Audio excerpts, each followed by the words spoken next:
Hello everyone, my name is Chandrasekhar Soyal. I am an educator of mathematics and science. I have around 10 years of teaching experience. Students, आज की class में we will discuss a short topic of class 9 science. The topic is gravitation. Gravitation एक पूरा chapter है in class 9 science as well as it is important for the class 11th physics. So काफी important topic है. So आज हम छोटा सा इसमें डिस्कस करेंगे universal law of gravitation. What is universal law of gravitation? ये क्या कहता है? देखिए, according to law of universal law of gravitation, universal law of gravitation के अकॉर्डिंग क्या है? If two bodies are in the universe, देखिए ब्रह्मांड में अगर कोई दो बॉडी हैं, if two body are in universe, the force, there will be a force of attraction between the two body. Simple सी बात तो ये है, there will be a force of attraction between two body. दो bodies के बीच में force of attraction काम करता है. There will be a force of attraction between two bodies. Between पूरा लिख देता हूं, टू बॉडीज, दो बॉडीज के बीच में फोर्स ऑफ अट्रैक्शन होता है.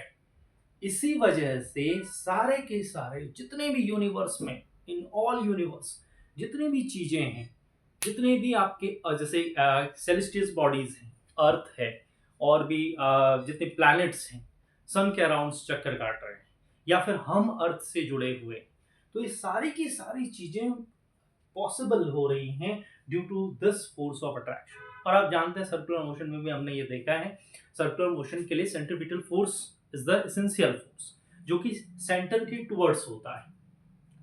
तो ये जो फोर्स ऑफ अट्रैक्शन है, ये सेंट्रीपिटल फोर्स प्रोवाइड कराता है प्लैनेट्स को सन के अराउंड रोटेट होने में. यानी this is there is a force of attraction between two bodies in the universe. ये बहुत एक छोटी सी लाइन है. अब हम देखते हैं, अगर दो बॉडीज के बीच में, if there are two body, let's say mass m1 and m2. हमारे पास कोई दो बॉडी, एक का मास है m1, कुछ भी मास हो सकता है, और दूसरे का मास है m2. अब हम जानते हैं इन दोनों के बीच में क्या होगा? फोर्स ऑफ अट्रैक्शन होगा.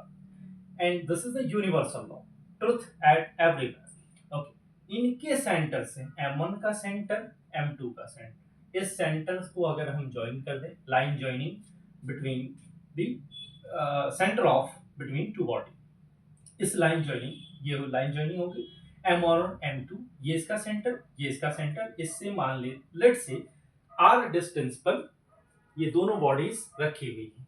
m1 and m2 are two bodies which are placed at a r distance from their center. Okay, now as we know that there will be a force of attraction. force of attraction होगा दोनों के बीच में. अब ये जो force of attraction है, क्या होगा, किस चीजों पर ये फोर्स डिपेंड करता है, वो मैं बताने जा रहा हूं. F is directly proportional to the product of the masses, यानी m1 and m2.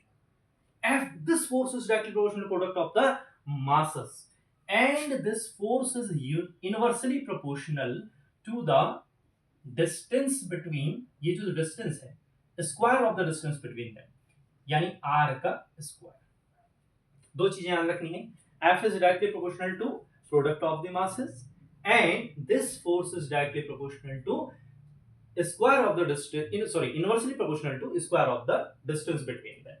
यानी इसको हम कंबाइन करके लिखें तो ये ऐसा होगा students, F is directly proportional m1 m2 over r square. अब हम जानते हैं प्रोपोर्शनलिटी का साइन अगर हमें हटाना है तो देयर विल एक कांस्टेंट हमें लगाना होगा.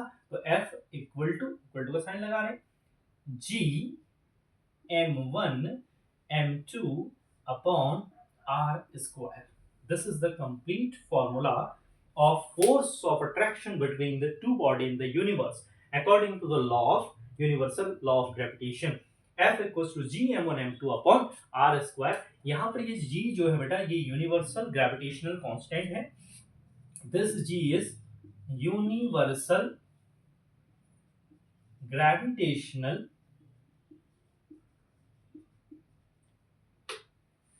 कांस्टेंट. ये है universal gravitational constant.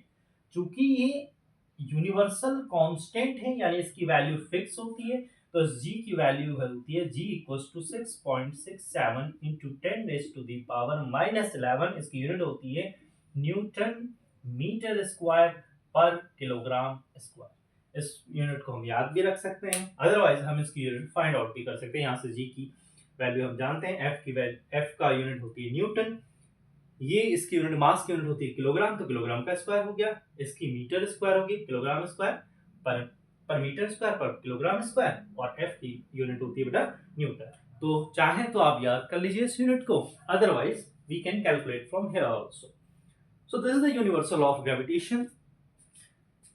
According to, अब इसका स्टेटमेंट क्या है, there is a force of attraction between two bodies in the universe, that force is directly proportional to the product of the masses and inversely proportional to square of distance between them. And ये तो बेटा एक simple सी बात है। अब इसमें कुछ बारीकियां हैं, वो हमें देखनी है। जैसे this force is always at the line joinings। देखो पहली चीज है, पहली चीज तो ये है, this force is a central force। ये कैसी फोर्स है, सेंट्रल फोर्स है, आपको ये याद रखना है।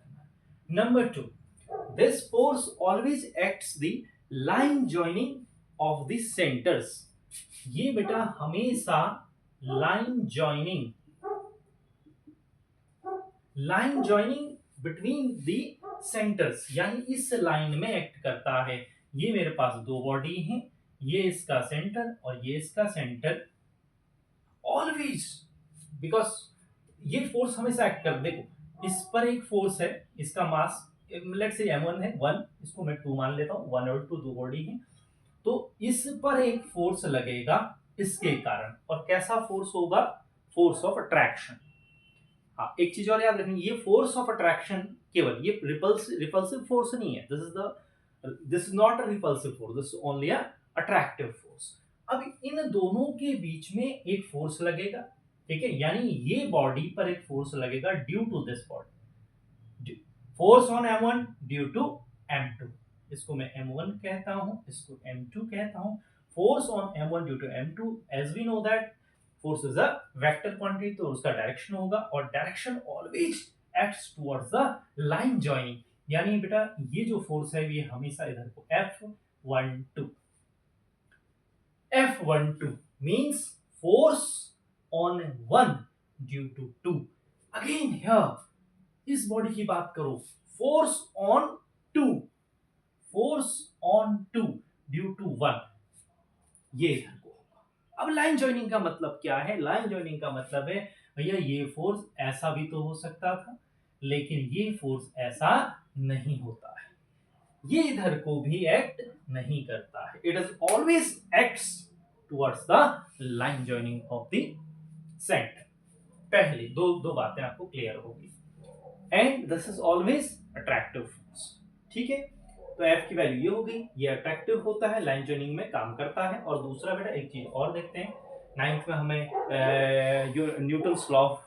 न्यूटन्स के लॉ हमने पढ़ लिए हैं, थर्ड लॉ हमने न्यूटन का पढ़ा है। तो ये जो F12 है, F12 इज टोटली मैग्नीट्यूड में F12 is equal to F21 in the magnitude में दोनों बराबर होते हैं, लेकिन डायरेक्शन दोनों की अपोजिट होती है। तो F12 is equal to F21, but यहाँ पर हम क्या लगाएंगे, नेगेटिव साइन लगाएंगे, मैग्नीट्यूड में दोनों इक्वल होते हैं, लेकिन डायरेक्शन में दोनों क्या है, opposite. So that's why this is the third point, these are the action reaction pair. हमने देखा था, हम जानते हैं थर्ड लॉ ऑफ मोशन के लिए एक्शन रिएक्शन पेयर होना बहुत जरूरी है, ये न्यूटन्स का थर्ड लॉ ऑफ मोशन है, एक्शन रिएक्शन पेयर होना चाहिए। So these are the action reaction pair. और दूसरी बात कुछ और है, जैसे fourth point, this force is valid for only point masses. केवल बेटा पॉइंट मासेस के लिए ये फोर्स वैलिड है, केवल पॉइंट मासेस के। अब पॉइंट मास का मतलब ये है कि छोटे छोटे मास के लिए नहीं, पॉइंट मास का मतलब है कि एक बड़ी सी बॉडी यहाँ पर रखी हो और दूसरी बॉडी बहुत दूर हो, तो दोनों के बीच में डिस्टेंस इतना ज़्यादा है कि एक बॉडी के लिए दूसरी बॉडी क्या है, पॉइंट मास है। लेकिन अगर दोनों बॉडी पास पास हैं, बड़ी हैं, तो उसके लिए वैलिड नहीं है, because this law is valid only for the point masses. और एक बात याद रखेंगे, ये जो लॉ है दिस इज सिग्निफिकेंस, इसका जो सिग्निफिकेंस है, significance only for the large body, बहुत बड़ी बड़ी बॉडीज के लिए, जैसे अर्थ है, मार्स है, यूरेनस है, सन है, ठीक है, ऐसी बड़ी बड़ी बॉडीज के लिए ही इसका सिग्निफिकेंस है। क्यों? देखिए यहां पर आप देखो F is equal to G M one M two, mathematically देखते हैं F equal to G M one M two upon R square. हम यहाँ पे g की जो वैल्यू है, g equals to 6.67 10 to the power minus 11, this value is very very less, बहुत छोटी वैल्यू है। 10 to the power minus 11, 10 raise to the power minus 11 is very less value. अगर हम अपने के लिए देखें, मान लो हम अपने लिए कैलकुलेट करें, हमारा मास कितना होगा, बहुत छोटा। अगर 20 केजी में मास मानते हो तो 20 इंटू 20 कितना, 400 होगा। दोनों के बीच में डिस्टेंस आप कैलकुलेट कर लो, तो वो जो कैलकुलेशन आएगी, जो वैल्यू आएगी, वो एफ की वैल्यू बहुत छोटी आएगी, और वो वैल्यू इतनी सिग्निफिकेंस नहीं है। इसीलिए अब ये मास अगर बड़े होंगे, लार्ज होगा, जैसे मान लीजिए अर्थ की बात करते हैं, मून की बात करते हैं, तो उनके मासेस काफी बड़े होंगे, ठीक है, तो वहां पर ये वैल्यू कुछ न कुछ अच्छी मैग्नीट्यूड में आएगी, इसीलिए सिग्निफिकेंस लार्ज कहते हैं। सो आई होप आपको law of universal law of gravitation समझ में आया होगा, इसका स्टेटमेंट, इसका फॉर्मूला, इस पे बेस्ड न्यूमेरिकल्स हम अगले वीडियो में करेंगे। फिलहाल आपको मेरा मोटो आज के लिए ये था कि law universal law of gravitation आपको एक्सप्लेन करना। Thank you so much.